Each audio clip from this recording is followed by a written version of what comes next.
mataas pamasahe na hinihiling po ng mga tsuper ng jeep. Particularly, makakausap po natin si Attorney Ariel Inton, ang Pangulo ng Lawyers for Commuters Safety and Protection. Good morning po, Attorney Ariel. Si Xander po at si Angel. Good morning, Attorney.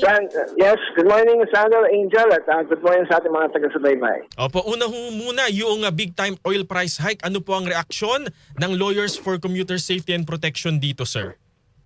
Well, siyempre, hindi magandang balita yan para sa pangkalatan dahil tataas na naman po ang presyo ng crudo.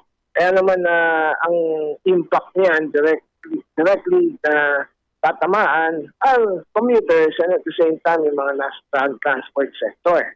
Kaya ang aming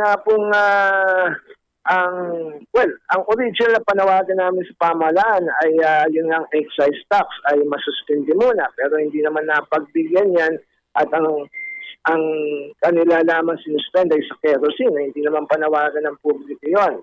Ngayon, ito nga, yung ayuda bibigay, ayuda nation na tayo, hanggang kailan yan? Yan ba masusustain ng pamahalaan? Ayuda na lang. Ngayon, kung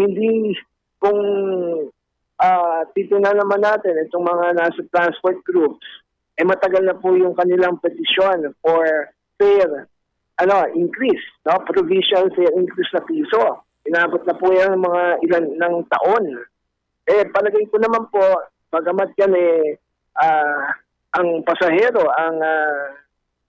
ultimately will carry the burden, pero nauunawaan naman po natin yung hirap na ng ating public transport at kung hindi aalalayan ito, baka hindi na makabiyahe. Katulad ng nangyayari ngayon, napapawasan na yung ating mga supply ng public transport, kaya nagiging mahirap din para sa mga pasahero. Opo, so para po sa LCSP, makatarungan itong panawagan na dagdag pasahe. Pero para po sa inyo, magkano po piso dapat? Po, okay lang yun. Per piso, okay lang po yan. At may pag-aaral namang LTFRB dyan. Matagal na nirekomenda yan. At hindi natin alam kung hanggang ngayon bakit hindi na napapatupad. Opo. Wala ho ba kayong mga nakakausap po ng mga commuter na medyo bantulot doon? Yung kumbaga, bakit kami ang papasan? Well, alam nyo, matagal din yan na sabat kami. Kasi po, wala hong pagkukunan yung mga yung mga ating mga pasahero. Kapag kami nag-increase po, kahit naman po sa pagkain, nag-increase, pinapapasa po sa consumer. Kung saan ating pamahalaan ay sinususpend sana yung excise tax sa petroleum products, hindi sana, hindi na kailangan yung fair increase.